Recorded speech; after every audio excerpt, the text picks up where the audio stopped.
എല്ലാവർക്കുള്ള ഒരു പ്രശ്നമാണ് നിസ്കാരക്കുപ്പായത്തിൻ്റെ ഈർപ്പം തട്ടുന്ന ഭാഗങ്ങൾ ഇതുപോലെ വേഗം നാശമായി പോകുന്നത്. അങ്ങനെ ഒരു നിസ്കാരക്കുപ്പായത്തിൻ്റെ കയ്യിൻ്റെ ഭാഗം മാത്രം മാറ്റാനായിട്ട് ഒരു കസ്റ്റമർ പറഞ്ഞിട്ടുണ്ടായിരുന്നു.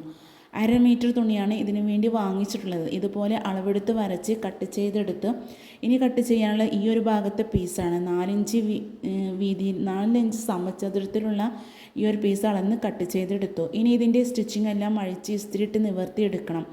ഇതിൻ്റെ സ്റ്റിച്ചിങ് ചെയ്യുന്നതിനേക്കാൾ ഇരട്ടി സമയം വേണം ഇതിൻ്റെ 2 സൈഡിൽ സ്റ്റിച്ചിങ് അഴിച്ചെടുക്കാനായിട്ട്. ചെറിയ ചെറിയ സ്റ്റിച്ചിങ്ങുമായിരുന്നു.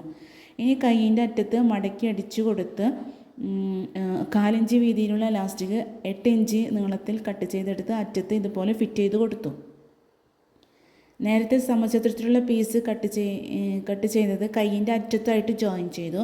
ഇനി ഷോൾഡറിൻ്റെ ഭാഗത്തെ കട്ടിങ്ങും കൈയിൻ്റെ സെൻറ്റർ ഭാഗത്തെ കട്ടിങ്ങും ഒന്നിച്ച് വെച്ച് സ്റ്റിച്ച് ചെയ്ത് തുടങ്ങാം. നല്ല വശം ഇതുപോലെ ഒന്ന് പതിച്ചടിച്ചു കൊടുക്കുകയും വേണം. പുറത്തേക്ക് കാണുന്ന ഈ ഒരു പീസ് 4 ഇഞ്ചിൻ്റെ പീസാണ് കേട്ടോ.